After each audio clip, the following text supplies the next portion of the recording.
বাংলাদেশে ন্যায় বিচার প্রতিষ্ঠায় নেতৃত্ব দিতে হবে জাতিসংঘকে। জানাবো ঢাকায় শক্তি বাড়াচ্ছে পুলিশ, কিন্তু কেন? এবং সর্বশেষ জানাবো শেষ পর্যন্ত তারা কয়েকশো মানুষকে নির্বিচারে হত্যার সত্যটাই স্বীকার করে না। এতক্ষণ শুনছিলেন সংবাদ শিরোনাম, এবার বিস্তারিত। বাংলাদেশের ন্যায় বিচার প্রতিষ্ঠায় নেতৃত্ব দেবে জাতিসংঘ। বাংলাদেশের তরুণ আন্দোলনকারীরা সতর্ক ঘণ্টা বাজিয়েছে।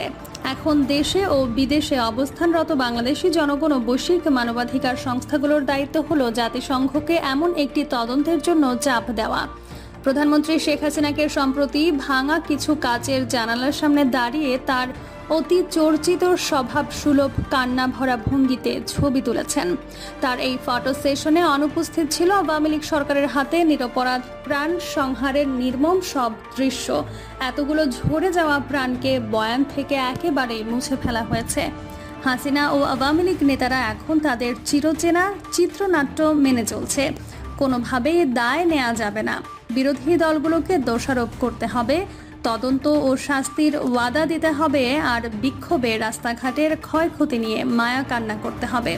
কিন্তু যেই শাসক গোষ্ঠী মানুষের প্রাণের চেয়ে সহায়ের সম্পত্তিকে বেশি মূল্য দেয়, তারা এত মানুষ হত্যার তদন্ত করবে তা বিশ্বাস করা যায় না। যে সরকার পরিণতির তোয়াক্কা না করে নাগরিকদের জখম ও খুন করে যেতে পারে, তারা নিজেদের কৃতকর্মের জন্য নিজেদেরকে জবাবদিহির আওতায় আনবে, তা বিশ্বাস করা যায় না। এই সরকার মিথ্যা বলে, যেমনটা বিক্ষোভের সময় ইন্টারনেট বন্ধ থাকা অবস্থায় সরকারি অপপ্রচার থেকে দেখা গেছে। তাই এই সরকার কোনো অবস্থাতেই নিজেদের অবনতি মানবাধিকার লঙ্ঘনের সত্য প্রকাশ করবে না, করতে পারবেও না। হাসিনা, আওয়ামী লীগ, তাদের ছাত্র সংগঠন ও আইন শৃঙ্খলা রক্ষাকারী বাহিনী, এরা সবাই নিজেদের ধরা ছোঁয়ার ঊর্ধ্বে মনে করে। আর বাংলাদেশে এই বিশ্বাসী নির্মম বাস্তবতা তারাই নির্ধারণ করে দেয় সত্য কি। অধিকার ও ন্যায় বিচারের দাবি তাদের এক কান দিয়ে ঢুকেছে, অপর কান দিয়ে বের হয়েছে। কেবলমাত্র বাংলাদেশের বাইরে থেকে তাদের এই মিথ্যার বসতি উন্মোচন করার উপায় আছে। সৌভাগ্যক্রমে বাংলাদেশের সার্বভৌমত্বের সঙ্গে আপোষ না করেও এই মিথ্যা উন্মোচন করে দেওয়ার আন্তর্জাতিক ব্যবস্থা পৃথিবীতে বিদ্যমান রয়েছে। 2022 সালে জিনা মাসা আমিনের মৃত্যুর পর ইরানের বিক্ষোভে হতাহতের ঘটনা অনুসন্ধানের জন্য চাপের মুখে পড়ে জাতিসংঘের মানবাধিকার পরিষদ। তারই ফলশ্রুতিতে জাতিসংঘ তদন্তের উদ্যোগ নেয়। জাতিসংঘের ফ্যাক্ট ফাইন্ডিং মিশনের দায়িত্বের মধ্যে অন্তর্ভুক্ত ছিল মানবাধিকার লঙ্ঘনের ঘটনাসমূহ পুঙ্খানুপুঙ্খভাবে তদন্ত করার, সত্যতা প্রতিষ্ঠা করা, ভবিষ্যতের আইনি কার্যক্রমের জন্য প্রমাণ সংগ্রহ ও সংরক্ষণ করা এবং সংশ্লিষ্ট অংশীদারদের সম্পৃক্ত করা। আবু সাইদও রাষ্ট্রীয় সন্ত্রাসের বিরুদ্ধে সাহস নিয়ে দাঁড়িয়েছিল, নিজের প্রতিবাদের অধিকার প্রয়োগ করেছিলেন। তাকে পুলিশ গুলি করে হত্যা করে, তার মৃত্যু ভিডিওতে ধারণ করা হয়। কিন্তু তাকে গুলিবিদ্ধ করা পুলিশ সদস্য কিংবা তাদের ঊর্ধ্বতন কর্মকর্তা কিংবা এই সহিংস দমন পীড়নের পরিকল্পনায় জড়িত আওয়ামী লীগ নেতাদের কোনো বিচার হয়নি। এই ধরনের অসংখ্য রাষ্ট্রীয় পৃষ্ঠপোষকতা প্রাপ্ত হত্যার ঘটনা জবাবদিহিতার দাবি রাখে, কিন্তু আওয়ামী লীগের অধীনে তেমনটা কখনোই ঘটবে না। জাতিসংঘের মানবাধিকার পরিষদের স্বাধীন তদন্ত তাই অত্যন্ত গুরুত্বপূর্ণ।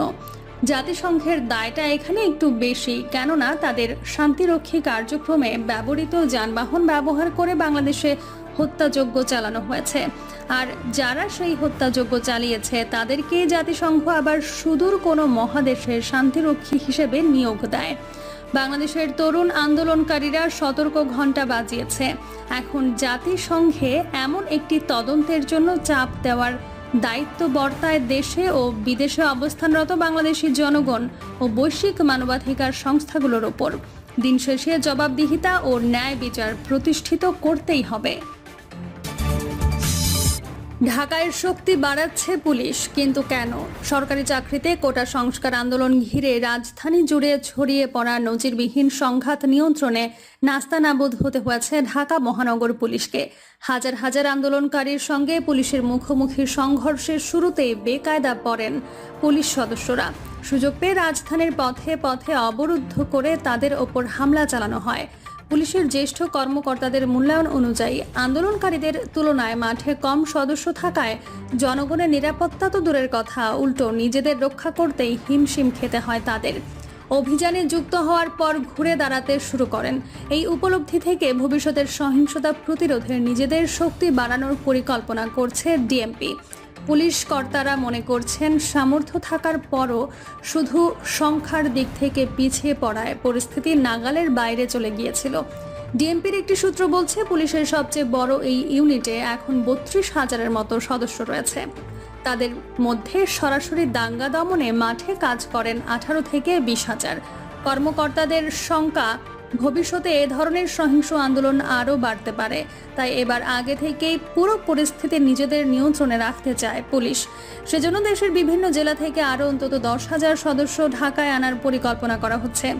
ঢাকা মহানগর পুলিশের যুগ্ম কমিশনার বিপ্লব কুমার সরকার আজকের পত্রিকাকে বলেন, শিক্ষার্থীদের ব্যানারে জামাত শিবির যে দুর্বৃত্তায়ন চালিয়েছে তা রুখে দেওয়ার সক্ষমতা পুলিশের রয়েছে। তারপরও ইউনিটকে শক্তিশালী করতে আরও অন্তত 10,000 পুলিশ সদস্য আনার সুপারিশ করার চিন্তা করা হচ্ছে।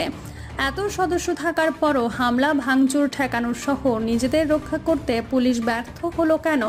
এ প্রশ্নে পুলিশের সাবেক প্রধান AKM শহীদুল হক গতকাল বৃহস্পতিবার আজকের পত্রিকাকে বলেন, রাজধানীতে একযোগে যখন আন্দোলনের নামে দুর্বৃত্তরা ছড়িয়ে পড়ে, ভাঙচুর চালায়, পুলিশের ওপর দফায় দফায় হামলা হয়, তখন সীমিত এই পুলিশ সদস্য দিয়ে কিছু করার ছিল না। বাহিনীতে বা ইউনিটগুলোতে এত পুলিশও নেই। কোটা সংস্কার নিয়ে শিক্ষার্থীদের আন্দোলন 16 জুলাই থেকে তীব্র আকার ধারণ করে, ছড়িয়ে পড়ে সহিংসতা। এক পর্যায়ে পুলিশকে সহায়তা করার জন্য সীমান্তরক্ষী বাহিনী বিজিবিকে নামানো হয়। তারপরও পরিস্থিতি নিয়ন্ত্রণে আনা সম্ভব হয়নি। বাংলাদেশ টেলিভিশন ভবন, metro rail station, elevated expressway, সেতু ভবন, বিভিন্ন থানা, পুলিশ ফাঁড়ি সহ গুরুত্বপূর্ণ স্থাপনা গাড়ি ভাঙচুর করে আগুন জ্বালিয়ে দেয় আন্দোলনকারীরা। সংঘাত ভাঙচুর আগুনে বাড়তে থাকে হতাহতের সংখ্যা। শেষ পর্যন্ত কারফিউ জারি করে নামানো হয় সেনাবাহিনী। ঢাকার পুলিশ কর্মকর্তারা বলছেন, সহিংসতা যতক্ষণ কয়েকটি জায়গার মধ্যে সীমাবদ্ধ ছিল ততক্ষণ পুলিশের জন্য পরিস্থিতি নিয়ন্ত্রণে রাখা সম্ভব হয়েছিল। কিন্তু সংঘাত যখন ঢাকার বিভিন্ন অংশ ও অলিগলিতে ছড়িয়ে যায় তখন সেটির মোকাবেলা করা পুলিশের জন্য কঠিন হয়ে পড়ে। নাম প্রকাশের অনিচ্ছুক ঢাকা মহানগর পুলিশের এক কর্মকর্তা বলেন, সহিংসতার শেষ 3 দিন রাজধানীতে অন্তত 21 জায়গায় একযোগে বিক্ষোভ আর ভাঙচুর শুরু হয়। প্রতিটা জায়গায় পুলিশ মোতায়েন ছিল, কিন্তু আন্দোলনকারীদের তুলনায় মাঠে পুলিশ সদস্য ছিল অনেক কম। পুলিশের ওই কর্মকর্তা বলেন, আমরা এখন পুরো আন্দোলন ও সহিংসতার বিষয়টি বিশ্লেষণ করছি। আমাদের হাতে আরও ফোর্স যদি থাকতো এবং তা কিভাবে মোতায়েন করে ক্ষয়ক্ষতির পরিমাণ কমিয়ে পরিস্থিতি নিয়ন্ত্রণে রাখা যেত তা ভাবা হচ্ছে। ডিএমপির 32,000 পুলিশ কাঠামোর মধ্যে কিভাবে 10,000 সদস্য নিজেদের ইউনিটে যোগ করা হবে জানতে চাইলে ডিএমপির উপকমিশনার মোহাম্মদ ইউসুফ আজকের পত্রিকাকে বলেন, বাহিনীর সব ফোর্স থাকে আইজিপির আওতায়। যদি কোনো ইউনিটে অতিরিক্ত ফোর্স প্রয়োজন হয় তখন ঊর্ধ্বতন কর্মকর্তারা নিজেরা আলোচনা করে পুলিশ সদর দপ্তরে আবেদন করেন। সেই আবেদনের পরিপ্রেক্ষিতে আইজিপি বিভিন্ন জেলা থেকে বা অতিরিক্ত ফোর্স থেকে ওই ইউনিটকে সদস্য দিতে পারেন। ডিএমপির ক্ষেত্রেও সেটা প্রযোজ্য হবে। শেষ পর্যন্ত তারা কয়েকশো মানুষকে নির্বিচারে হত্যার সত্যটাই স্বীকার করে না। এখনো যারা এই আলোচনা করছেন যে কোটা সংস্কার আন্দোলনের সূচনায় সরকার কি করলে পরিস্থিতি এই দিকে গড়াতো না, শেখ হাসিনা কি করতে পারতেন, কোন সরকার শিক্ষার্থীদের প্রতি অবহেলা করলো, সরকার দায়িত্বশীল ভূমিকা পালন করলো কিনা, তরুণদের বিষয়ে সরকারের আরও অনুভূতিশীল হওয়ার দরকার ছিল, আদালত কেন আগেই এই রায় দিল না, ইত্যাদি ইত্যাদি, তারা জেনে বা না জেনে, ইচ্ছায় বা অনিচ্ছায় আসলে আড়াল করছেন কতজন মানুষ নিহত হয়েছেন, কিভাবে হত্যাযজ্ঞ চালানো হয়েছে, এই হত্যাযজ্ঞের দায় কার, এখন যে অত্যাচার চালানো হচ্ছে সেই সব বিষয়। এটা সরকারের প্রাণের চেয়ে সম্পদের দাম বেশি তত্ত্বেরই একটি ভিন্ন ভাষ্য মাত্র।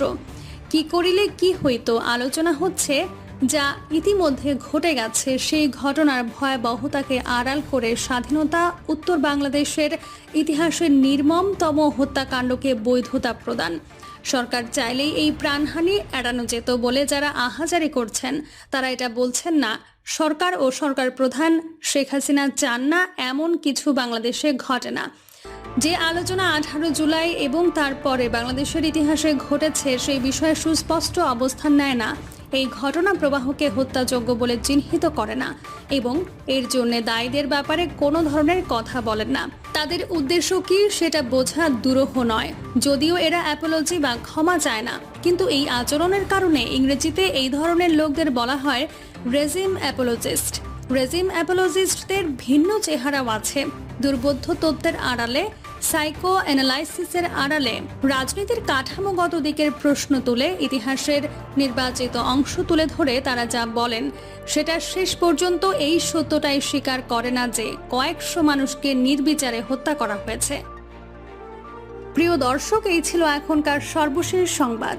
আপডেট সব সংবাদ পেতে চ্যানেলটি সাবস্ক্রাইব করে বেল আইকনটি ক্লিক করে রাখুন।